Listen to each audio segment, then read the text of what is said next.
3 weeks after the battle in Earth's asteroid belt, Jake Morrison found himself standing in the largest meeting hall he had ever seen. The Galactic Council chamber was a massive sphere floating in space near the center of the galaxy, where representatives from hundreds of alien species gathered to make decisions that affected entire civilizations. Ambassador Helen Parker stood beside Jake, dressed in her finest diplomatic uniform. She had been chosen to represent humanity in their first formal appearance before the galactic community. Behind them sat the key members of Jake's team: Carlos, Alex, Maria, Amanda, and Greg.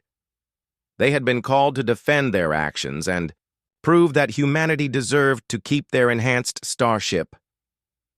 "The Zelkari Empire has filed a formal complaint," announced the council speaker, a tall blue alien with multiple arms. "They claim that the primitive species known as humans has illegally modified advanced technology and created a vessel that threatens galactic security." Admiral Vexhai rose from his seat in the Zelkari section. His flagship had been repaired, but his pride was still damaged from the defeat. "Honored council members, the humans have contaminated our technology with their crude modifications. They have created an abomination that violates every principle of proper engineering. Such dangerous experimentation must be stopped before it spreads to other primitive species." Jake felt angry, but Ambassador Parker placed a calming hand on his arm. She stepped forward to address the council. "Honored representatives, humanity did not steal Zelkari technology. Admiral Vexhai's own crew abandoned their vessel on Earth, declaring it worthless and impossible to repair. We simply accepted their gift and made it functional again." A representative from the Alteran Federation, a species known for their advanced science, leaned forward with interest. "We have reviewed the technical reports from both sides. The human modifications appear to have enhanced the vessel's capabilities significantly." "How was this accomplished?" Dr. Amanda Foster stood up to answer. "The Zelkari build their technology to be perfect and unchanging. But human engineering is based on adaptation and improvement. We combined our flexible approach with their advanced systems to create something better than either could achieve alone." "Impossible," Vexhai interrupted. "Your species lacks the knowledge to improve Zelkari designs. You have probably damaged systems that you do not understand." Alex Turner activated a holographic display showing the ship's performance data. "With respect, Admiral, our modifications increased power output by 400%, improved maneuverability by 600%, and created defensive systems that can absorb and redirect enemy weapons fire. The ship is demonstrably superior to the original design." Murmurs spread through the council chamber. Many alien species had been building technology the same way for thousands of years, following rigid rules and exact specifications. The idea that improvements were possible challenged everything they believed. The council speaker gestured for silence. "The Zelkari request that the modified vessel be confiscated and the human modifications removed. They argue that primitive species should not possess technology beyond their understanding." Ambassador Parker stood again. "We respectfully disagree with that assessment. Our people have proven they not only understand the technology, but can improve it. We request permission to demonstrate our vessel's capabilities." "Demonstration is unnecessary," Vexhai said quickly. "The humans' crude modifications have already caused enough trouble. The ship should be returned to its proper owners for correction." But the Alteran representative was intrigued. "Actually, we would very much like to see this demonstration. If humans have truly enhanced Zelkari technology, this could benefit all galactic civilizations." Several other species voiced agreement. The idea of technological improvement was exciting to races that had been stuck with the same designs for centuries. The council speaker nodded slowly. "Very well. The humans will be permitted to demonstrate their vessel's capabilities. Admiral Vexhai will provide a standard Zelkari ship for comparison." Jake felt a mixture of excitement and nervousness. This demonstration would determine humanity's future in the galaxy. If they succeeded, Earth would be recognized as an advanced civilization. If they failed, humans would remain second class. Citizens forever.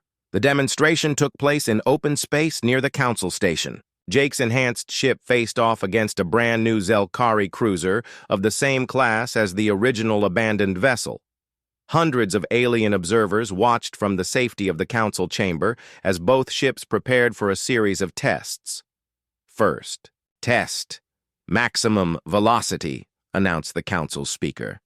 Carlos engaged the enhanced engines, and Jake's ship accelerated smoothly to speeds that made the watching aliens gasp in amazement. The Zelkari vessel struggled to keep up, its engines straining, to match even half the modified ship's velocity. Second test. Maneuverability in asteroid field. Both ships entered a dense cluster of space rocks. The Zelkari vessel moved carefully, following predetermined flight paths calculated by its computers. Jake's ship danced between the asteroids like a living creature, responding instantly to Carlos's commands and adapting to unexpected obstacles. Third test. Defensive capabilities. The Council provided automated weapons platforms that fired harmless energy beams at both vessels. The Zelkari ship's shields absorbed the attacks normally, gradually weakening under repeated fire. Jake's ship did something that amazed every observer. It absorbed the weapon energy and grew stronger, its shields actually increasing in power with each hit. "This is unprecedented," whispered the Alteran representative. "They have created a vessel that becomes more powerful when attacked." Admiral Vex High watched in stunned silence as his people's most advanced ship was outperformed in every category. The human modifications hadn't just repaired the abandoned vessel, they had transformed it into something that surpassed every Zelkari achievement. When the demonstration ended, the council chamber was buzzing with excited conversations. Representatives from dozens of species were asking questions about human engineering techniques and adaptation methods. The council speaker called for order. "We have witnessed remarkable achievements. The human species has demonstrated the ability to enhance existing technology in ways that were previously thought impossible. The question now is how to proceed." Ambassador Parker stepped forward one final time. "Humanity requests recognition as a full member of the galactic community. We offer to share our adaptation techniques with other species in exchange for access to their knowledge and technology. Together, we can create innovations that no single species could achieve alone." "Absolutely not," Vex High protested. "These humans are dangerous. If their modification techniques spread, it could destabilize the entire galactic order." But the Alteran representative was already nodding enthusiastically. "We formally support the human request. Their ability to improve existing technology could benefit all civilizations." One by one, other species voiced their agreement. The rigid technological orthodoxy that had dominated the galaxy for millennia was cracking, and humanity was the catalyst for change. The final vote was overwhelming. 847 species in favor, 23 opposed, with 31 abstentions. Humanity was granted full membership in the galactic community, along with the right to keep their enhanced vessel and continue their technological research. As they left the council chamber, Admiral Vex High approached Jake with an expression that was hard to read. "Human Morrison," he said quietly, "perhaps my people have been too rigid in our thinking. Would you be willing to teach us your adaptation methods?" Jake smiled and extended his hand. "We'd be honored to work with you, Admiral.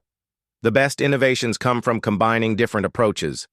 6 months later, Jake stood on the observation deck of humanity's first space station, watching construction crews work on a new fleet of human-designed vessels. Ships from dozens of alien species came and went, their crews eager to learn human modification techniques. The galaxy was changing, and Earth was at the center of a technological revolution. The ship that had once been abandoned as worthless was now the flagship of humanity's growing fleet, proof that determination and creativity could overcome any obstacle. Carlos joined Jake at the observation window. Hard to believe it all started with one crashed ship. Jake nodded, watching as another hybrid vessel launched from the shipyard. The Zelkari thought they were leaving us garbage. Instead, they gave us the key to the stars. The universe was vast and full of possibilities, and humanity was finally ready to explore them all. Captain Ryan Hayes stood on the bridge of the UES Defiance and watched Mars grow smaller behind them. The red planet looked peaceful from this distance, but he knew that back on Earth, people were counting down the hours until the alien deadline. 48 hours remained, and his small ship was humanity's only hope for survival. The Defiance was unlike any vessel Hayes had ever commanded. It was sleek and black, built for stealth rather than combat. The ship was only 300 feet, long, tiny compared to the massive alien vessels waiting at the edge of the solar system. But what it lacked in size, it made up for in advanced technology. "Cloaking systems are running perfectly," reported Chief Engineer Amy Johnson from her station. She was a small woman with grease-stained hands and the sharpest mind Hayes had ever encountered. "The alien tech we reverse-engineered is working better than we hoped." Hayes nodded and looked around at his crew. He had asked for volunteers, and these 3 people had stepped forward without hesitation. They all knew this was probably a one-way trip, but nobody had complained.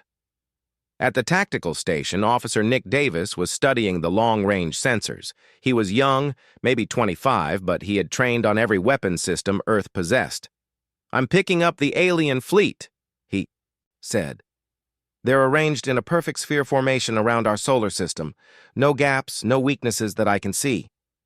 Communications specialist Grace Miller worked quietly at her console, monitoring alien transmissions. She had learned to decode Zephyrian language patterns from the few encounters Earth had experienced. "They're not talking much," she reported. "Just routine status updates. They seem very confident." Hayes could understand why the aliens were confident. 300 massive warships against one small Earth vessel. Any sane person would call those impossible odds, but Hayes had built his career on doing impossible things. "How long until we reach their perimeter?" Hayes asked. 16 hours at current speed," Davis replied. "But Captain, once we get close, we'll be inside their sensor grid. Even with cloaking, they might detect us if we're unlucky." Hayes had been thinking about that problem. The Defiance's stealth technology was untested against Zephyrian sensors. Earth scientists believed it would work, but belief and reality were often very different things. "Amy, what's the maximum range on our passive scanners?" Hayes asked. Johnson checked her instruments. "About 50,000 kilometers. We can gather detailed information on their ships from that distance without them knowing we're there." "That's our plan, then. We stay at maximum scanner range, gather intelligence, and get back to Earth with what we learn." As the hours passed, the crew of the Defiance settled into a routine. They took turns sleeping and eating, but someone was always monitoring the sensors for signs of the alien fleet. Hayes found himself thinking about Earth, about the billions of people who were depending on this mission. He remembered his sister Kate, who lived in Denver with her 2 children. He thought about his old friend Paul, who ran a small farm in Iowa. All of them were looking up at the sky right now, wondering if tomorrow would bring war or surrender. 14 hours into their journey, Davis suddenly called out from his station. "Contact! I'm reading the alien fleet on long-range sensors." Hayes moved to look over Davis's shoulder. The screen showed a 3-dimensional map of space near Pluto's orbit. Hundreds of red dots formed a sphere that completely surrounded the inner solar system. Each dot represented a Zephyrian warship. "My God," Miller whispered. "There are so many of them." Johnson was already working at her station, analyzing the sensor data. "Captain, I'm seeing something interesting. All their ships are generating the same type of energy signature. It's like they're all connected somehow." Hayes studied the readings. "Connected how?" "I'm not sure yet," Johnson said, her fingers flying over her controls. but their shield frequencies are synchronized. They're all operating on the same wavelength. That was unusual. Most Earth ships use different shield frequencies to prevent enemy weapons from adapting to their defenses. If all the Zephyrian ships were using the same frequency, there might be a reason for it. "Take us closer," Hayes ordered, "but keep us at the edge of their sensor range." The Defiance crept forward through space, invisible to the alien fleet. As they approached, the crew could see individual Zephyrian vessels on their screens. Each ship was massive, at least 10 times larger than the biggest Earth battleship. Their hulls were dark gray and covered in strange geometric patterns that seemed to shift in the starlight. "I'm getting detailed scans now," Johnson reported. "These ships are incredible. Their power output is off the charts. But, Captain, I'm seeing something else. Something important." Hayes waited while Johnson analyzed her data. The engineer had a habit of thinking out loud when she was working on a complex problem. "Their shields all pulse at exactly the same frequency," she continued. "It's like they're part of one giant shield system instead of 300 separate ones. But that creates a vulnerability." "What kind of vulnerability?" Hayes asked. Johnson turned to face him, excitement in her eyes. "If you hit that exact frequency with a strong enough electromagnetic pulse, you could create a harmonic resonance. The energy would feed back through their entire network. Instead of protecting the ships, the shields would overload their power systems." Davis looked up from his station. "How strong would the pulse need to be?"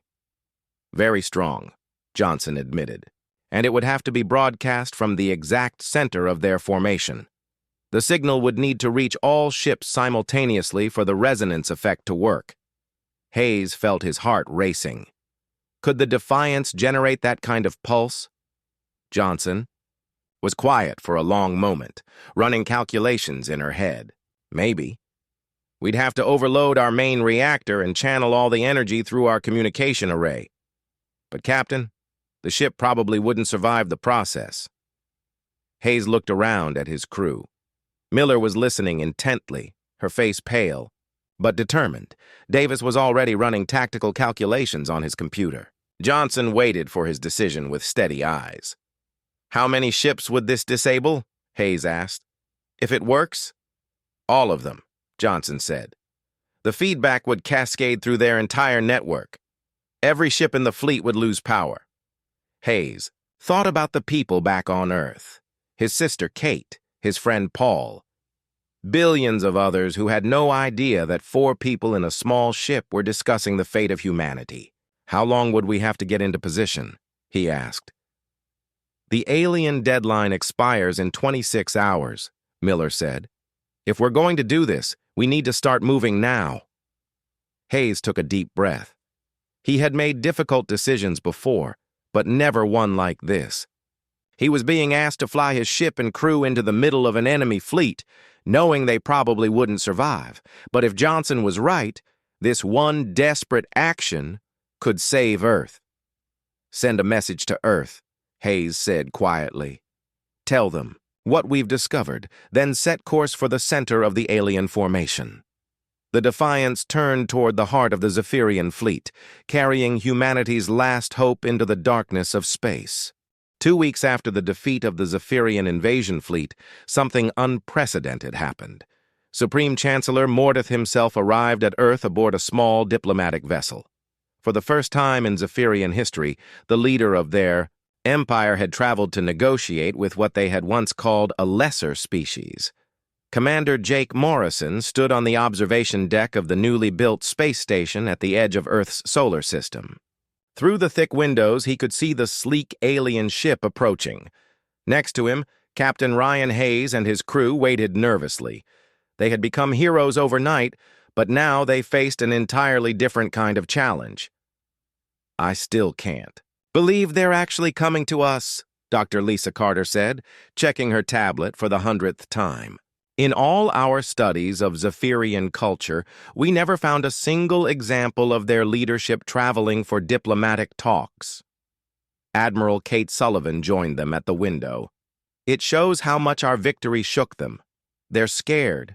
And scared. People make mistakes. We need to be careful not to push too hard. The space station had been built in just 10 days, using human and alien technology working together.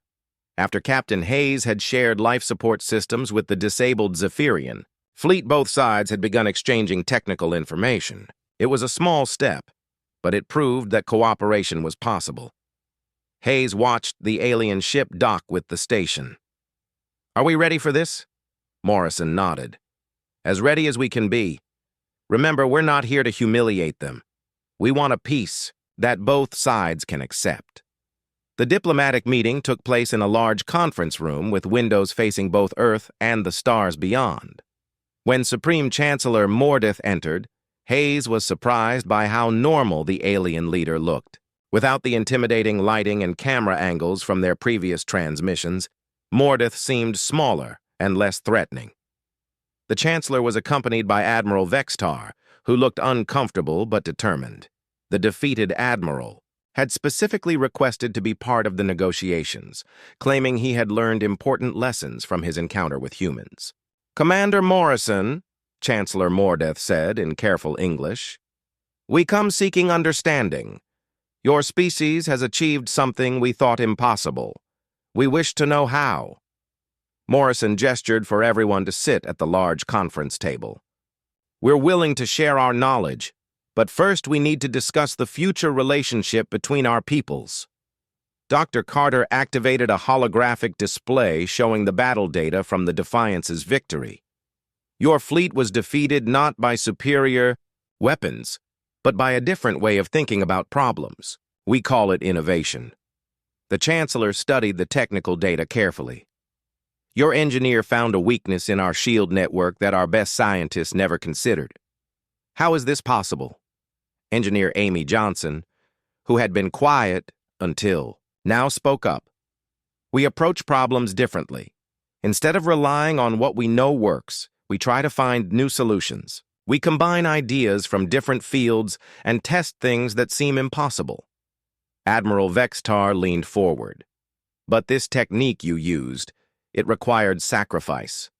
Your crew knew they might die to save your world. Our analysis shows the Defiance barely survived the electromagnetic pulse." Captain Hayes nodded. "That's part of who we are. Humans don't give up when things look hopeless. We try harder." Chancellor Mordeth was quiet for a long moment. "For 800 years, the Zephyrian Empire has conquered other species through superior technology and overwhelming force. We believed this was the only way to maintain order in the galaxy, but your victory suggests a different approach." "What do you mean?" Morrison asked. "Instead of ruling through fear, perhaps we could learn from the species we encounter. Your innovative thinking could help us solve problems that have plagued our empire for centuries." Dr. Carter brought up a new holographic display showing maps of both human and Zephyrian territories. "We propose a partnership instead of conquest. Humans could serve as advisors and problem solvers for complex situations throughout your empire." The Chancellor looked skeptical. "Why would you help us?" "We came to conquer your world," Hayes answered before Morrison could speak. "Because we believe cooperation works better than conflict. When we helped repair your disabled ships, both sides learned something valuable. Imagine what we could accomplish working together." "Admiral," Vextar spoke quietly. "Chancellor, I have seen human behavior firsthand. When my fleet was helpless, they could have left us to die. Instead, they saved our lives. This is not the behavior of a species that seeks conquest." The negotiations continued for 3 days. Both sides discovered that they had more in common than expected. The Zephyrians had advanced technology but struggled with creative problem-solving. Humans had innovative thinking but lacked the resources for large-scale space exploration. "We propose the following agreement," Morrison said on the final day. "Earth remains independent and controls our solar system. In exchange, human advisors will work with Zephyrian scientists and military leaders to develop new approaches to the challenges facing your empire. Chancellor Mordeth considered the proposal. "And what of our other subject species? Some have already begun asking questions about the battle. They wonder if they too could resist our rule." Dr. Carter smiled. "Perhaps it's time to ask them what kind of relationship they actually want. Fear only works until someone finds a way around it." The peace treaty was signed aboard the space station with representatives from both species present. The agreement established Earth as an independent partner of the Zephyrian Empire rather than a conquered territory. Human specialists would work throughout Zephyrian space, sharing their problem-solving methods and innovative thinking. But the most important part of the treaty was a new policy regarding other species in the Empire. Instead of automatic conquest, the Zephyrians agreed to offer partnership and cooperation to any species that demonstrated valuable capabilities. Captain Hayes and his crew were honored by both governments. The Zephyrians created a new military, decoration specifically for the human crew that had defeated their fleet and then shown mercy to their enemies. It was called the Star of Innovation, recognizing achievement through creative thinking rather than destructive force. Admiral Vexi Tar, who had once led the invasion fleet, became the first Zephyrian officer to train with human tactical specialists. He spent months learning human approaches to problem-solving and strategy. When he returned to the Empire, he carried new ideas that would revolutionize Zephyrian military thinking. 6 months after the peace treaty, the first joint human Zephyrian exploration mission launched toward unexplored regions of space. Captain Hayes commanded the human ship while Admiral Vextar led the Zephyrian vessel. Their mission was to make peaceful contact with unknown species and offer cooperation instead of conquest. Dr. Carter established an exchange program between Earth and Zephyrian universities. Human students learned advanced physics and engineering from alien professors, while Zephyrian students studied human innovation techniques and creative problem-solving methods. The victory that had begun with 4 people in a small ship refusing to accept defeat had grown into something much larger. It had changed the way 2 entire civilizations approached the challenges of existence in a vast and complex galaxy. As Hayes stood on the bridge of his new ship, preparing for another joint mission, he thought about how much had changed. A year ago, humanity had been alone in the solar system, barely aware that alien civilizations existed. Now, they were partners in a growing alliance that stretched across the stars. The war that had lasted less than a day had ended not with destruction, but with the beginning of a new kind of relationship between species in the galaxy. It proved that sometimes the greatest victories come not from defeating your enemies, but from helping them become something better. The massive alien ship appeared in Earth's sky without warning. It was bigger than any building humans had ever seen.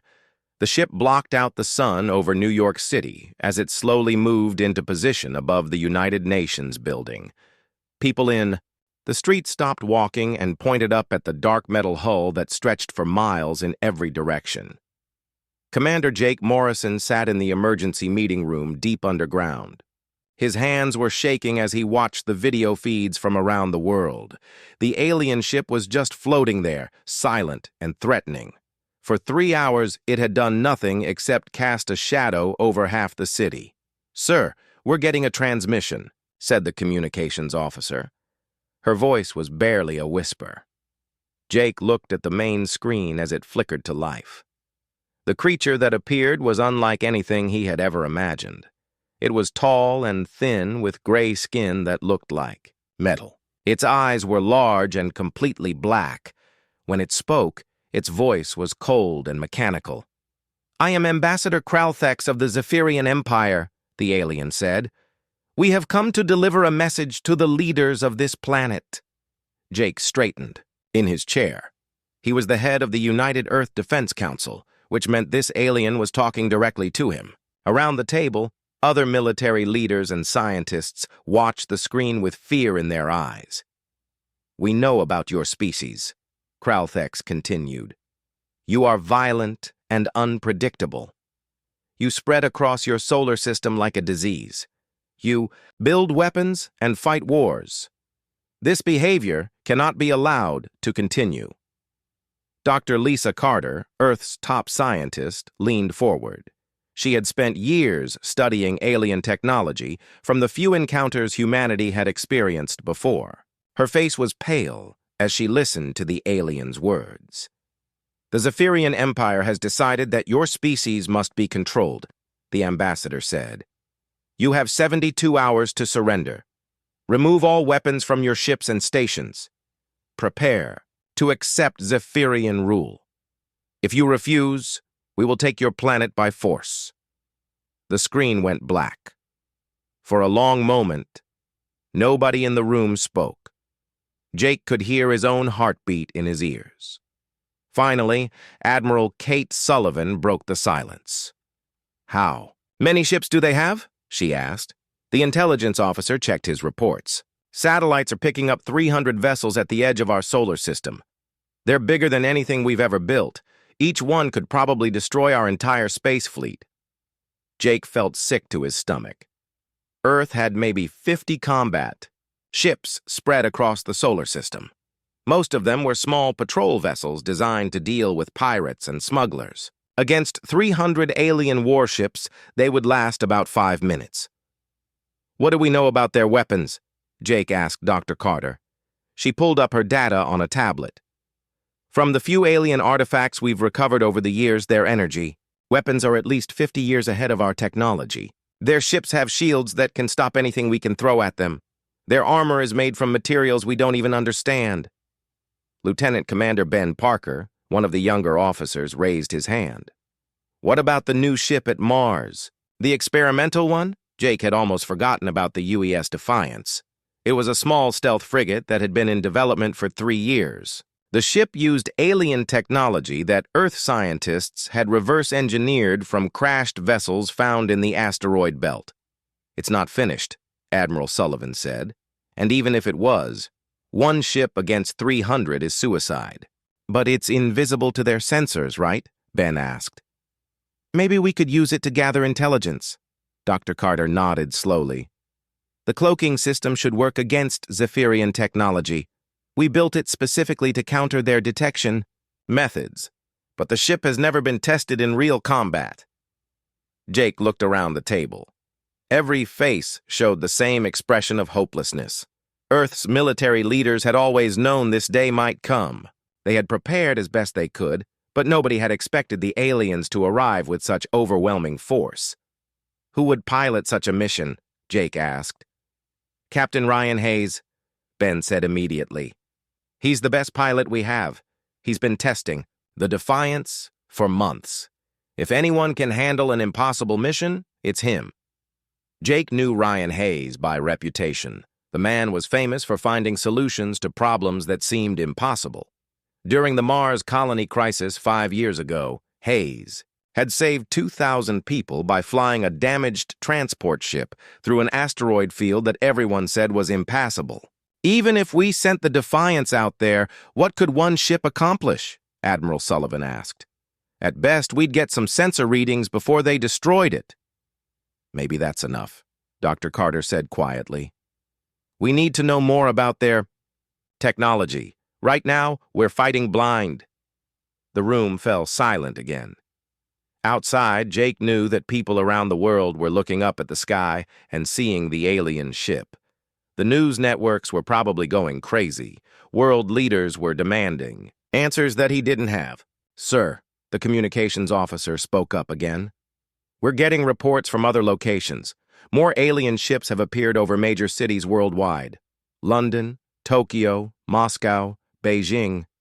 They're all the same size as the one over New York. Ka closed his eyes. The situation was even worse than he had thought. The aliens weren't just making a threat. They were positioning themselves for a complete takeover of Earth. How long until Captain Hayes could launch the Defiance? Jake asked. Ben checked his tablet. The ship is fueled and ready for space trials. Hayes and his crew could be aboard within 6 hours. And how long to reach the alien fleet? At maximum, stealth speed, about 18 hours. Jake did the math in his head. That would leave Earth with about 30 hours before the alien deadline expired. If Hayes was going to gather intelligence, it had to happen fast. Admiral Sullivan shook her head. I don't like sending people on suicide missions. We're all on a suicide mission now, Jake said. The question is whether we die learning something useful or die knowing nothing. He looked around the table one more time. These people had dedicated their lives to protecting Earth. Now they were facing the greatest threat in human history, and their best plan was to send one small ship against an enemy fleet that outnumbered them 300 to 1. Contact Captain Hayes, Jake said finally. Tell him we need volunteers for a reconnaissance mission. Don't lie to him about the odds.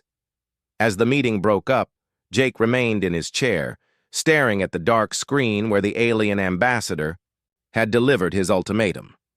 Somewhere out there, 300 alien warships were waiting for humanity's answer. In a few hours, one human ship would fly out to face them. Jake wondered if anyone would survive to remember what happened next. News of the impossible victory spread across Earth within hours. Commander Jake Morrison sat in the emergency control room, staring at reports that seemed too good to be true. 300 alien warships floated helplessly in space, completely powerless. One small human ship had defeated the entire invasion fleet. Confirm those readings, Jake ordered the communications officer. I want to be absolutely certain. The young woman checked her instruments again. Confirmed, sir. Every enemy vessel shows 0 power output. Their weapons are offline, engines dead. The UES Defiance is the only active ship in the area. Dr. Lisa Carter burst into the room, her tablet in hand and excitement on her face. Jake, I've been analyzing the data from Captain Hayes. The electromagnetic pulse technique they used could change everything. We can replicate it, improve it. No alien fleet will ever threaten us this way again. Jake shook his head in amazement. Less than 24 hours ago, he had been preparing Earth's surrender. Now, humanity had achieved the greatest military victory in its history. But as the initial excitement faded, new problems began to emerge. Sir, the intelligence officer reported, we're receiving communications from other star systems. Word about the battle is spreading through alien communication networks. Several species are asking questions about human capabilities. Jake realized that their victory would have consequences far beyond Earth. For centuries, the Zephyrian Empire had been the dominant military power in this region of space. Other alien races had been forced to submit to their rule. Now, a previously unknown species had defeated the Empire's entire invasion fleet. Meanwhile, floating among the disabled alien ships, Captain Hayes faced a different kind of problem. Many Zephyrian vessels were experiencing life support failures. The electromagnetic pulse had not only destroyed their weapons and engines, but also damaged critical systems needed to keep the crews alive. Captain, Grace Miller reported from her communication station, I'm receiving distress signals from 17 alien ships. Their air recycling systems are failing. They're asking for help. Hayes looked around at his own crew. The Defiance was barely functional itself. Chief Engineer Amy Johnson had managed to restore basic life support and communications, but their engines were still offline. They were stranded in the middle of space with limited supplies. How many aliens are we talking about? Hayes asked. Nick Davis checked the alien ship configurations on his tactical display. Each Zephyrian vessel carries about 3,000 crew members. If 17 ships are in trouble, that's over 50,000 lives at risk. Hayes knew what he had to do, even though it went against every military principle he had learned. These aliens had come to conquer Earth, but they were now helpless and dying. As a human being, he couldn't simply watch them suffocate. Amy, Ken, we share our atmospheric processing technology with their ships? Hayes asked. Johnson looked surprised. You want to help them? I want to keep them alive, Hayes replied. We're not murderers. Johnson worked at her console for several minutes. I can transmit the technical specifications for a basic air recycling system. Their engineers should be able to build temporary units from spare parts. It won't be comfortable, but it will keep them breathing. Hayes made the decision that would later be remembered as one of the most important moments in human history. Do it. Send the plans to every ship that needs them. The transmission went out immediately. Within hours, alien engineers were using human technology to save their own crews. The irony was not lost on anyone. The species that had come to conquer Earth was now depending on human generosity for survival. Back on Earth, Lieutenant Commander Ben Parker worked with Dr. Carter to analyze the long-term implications of their victory. They gathered in Carter's laboratory, surrounded by computers displaying tactical information and alien technology data. "This changes everything," Carter said, pulling up a star map on her main screen. "The Zephyrian Empire controls 12 star systems. They have hundreds of colonies and dozens of subject species. If word gets out that humans defeated their best fleet, those conquered races might start asking questions." Parker nodded. "We need to be prepared for whatever comes next. Other alien empires might see us as a threat now. They might try to destroy us before we become too powerful." Carter highlighted several star systems on her map. "Or they might want to ally with us. Think about it, Ben. We've just proven that technological superiority isn't everything. Innovation and creative thinking can overcome seemingly impossible odds. In the Zephyrian home system, Supreme Chancellor Mordeth called an emergency meeting of the High Council. The massive chamber was filled with the Empire's most powerful leaders, all trying to understand how their invincible fleet had been defeated. "Admiral Vextar's reports make no sense," declared Council member Jexral. "How could one small ship disable 300 of our most advanced warships?"